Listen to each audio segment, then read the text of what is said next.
माफी मांगता हूं। नमस्ते दोस्तों, लोकसभा में कम सीटें आने का नुकसान देख रहे हो क्या हो रहा है। मोदी जी को बार बार झुकना पड़ रहा है। आज तो फिर एक बार उनको महाराष्ट्र में भी झुकना पड़ा और उन्होंने कहा, सर झुका करके मेरे आराध्य देव छत्रपति शिवाजी महाराज की उनके चरणों में मस्तक रख के माफी मांगता हूं। उनकी गलती बस इतनी थी कि उन्होंने पिछले साल 2023 में दिसंबर में छत्रपति शिवाजी महाराज की मूर्ति का उद्घाटन किया था, इनॉग्रेशन किया था, और वो मूर्ति महज 8 महीने में गिर गई। महाराष्ट्र के सीएम शिंदे साहब ने बताया कि मूर्ति हवा के झोंके से गिर गई है, लेकिन हवा की किस्मत अच्छी थी कि उस पर कोई एफआईआर दर्ज नहीं की गई, और एफआईआर दर्ज की गई 4 और लोगों पर, जिसमें से ठेकेदार वगैरह भी हैं। लेकिन अजीब बात यह है कि हवा सिर्फ इस मूर्ति को कैसे क्षतिग्रस्त कर गई, कैसे हिला गई, कैसे गिरा गई। देश में इतनी सारी मूर्तियां हैं जो सदियों से खड़ी हैं।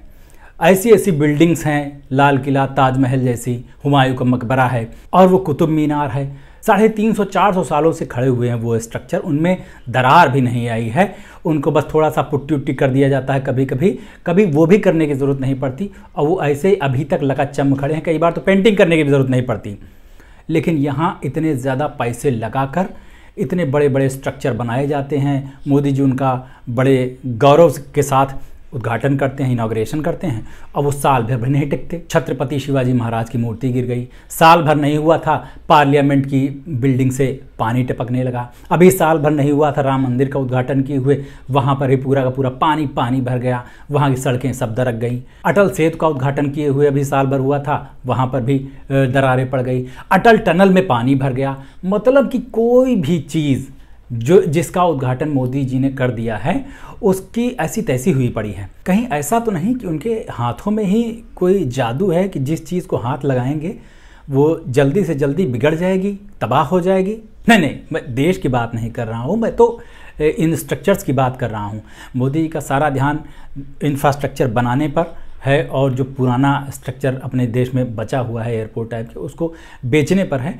तो ऐसा तो नहीं है कि वो इतना बुरा बनाना चाहते होंगे, ज़रूर इसमें धांधली की गई होगी। अब उनको माफ़ी मांगनी पड़ रही है, तो ये हमारा अपना सिर शर्म से झुका जा रहा है। लेकिन उन्होंने एक बार भी नहीं कहा कि हमारे शासनकाल में ये भ्रष्टाचार हुआ, ये करप्शन हुआ। ये गलती मानने को तैयार नहीं होते हैं।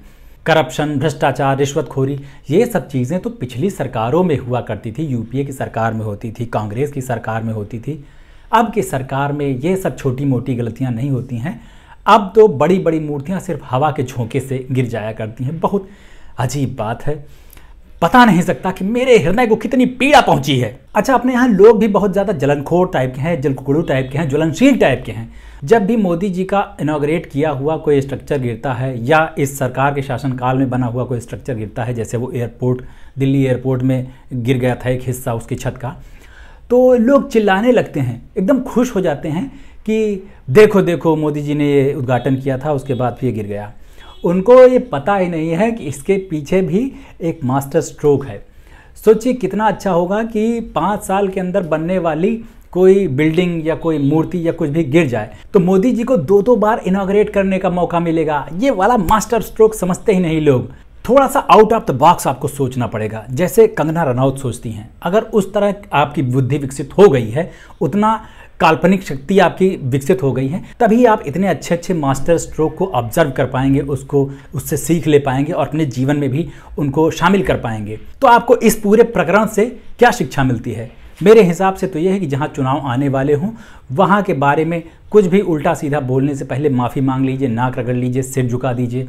जैसे हरियाणा में चुनाव आ रहे हैं तो वहाँ पर कंगना रनौत का बयान किसानों के विरोध में जा रहा था, वो बैकफायर कर सकता था, तो वहाँ के लिए माफ़ी मांग ली पार्टी ने।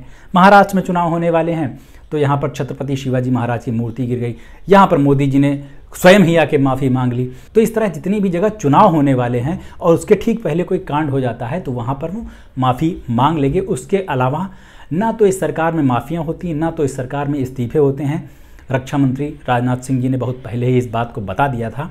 तो बहुत ज़्यादा जो लोग एक्साइटेड हो रहे हैं वो मौके की नज़ाकत को समझें, मजबूरी को मत समझें। और इस बार जो 240 सीटें आ गई हैं इसकी वजह से कुछ झेलना पड़ रहा है।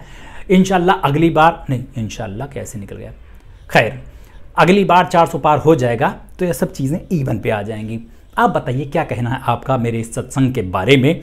अगर कुछ अच्छा लगा हो तो अच्छी बात है, बुरा लगा हो तो बता देना, गरियाना मत। गरियाने से क्या होता है, अशोभनीय लगता है। आपके अपने घर परिवार में मिले संस्कारों का यहाँ प्रदर्शन करने की कोई आवश्यकता नहीं है। खैर मुझे इस चीज़ का पूरा इत्मीनान है कि मुझे देखने वालों में, मुझे पसंद करने वालों में, मेरे वीडियोस पे लाइक कमेंट करने वालों में गालीबाज जनता बिल्कुल नहीं है। इस पर पढ़े लिखे और समझदार लोग ही आते हैं। इस चीज़ की मुझे बहुत ज़्यादा खुशी है। तो मेरे इस चैनल को सब्सक्राइब कर लीजिए और अभी चलते हैं, लौट के मिलते हैं। नमस्ते।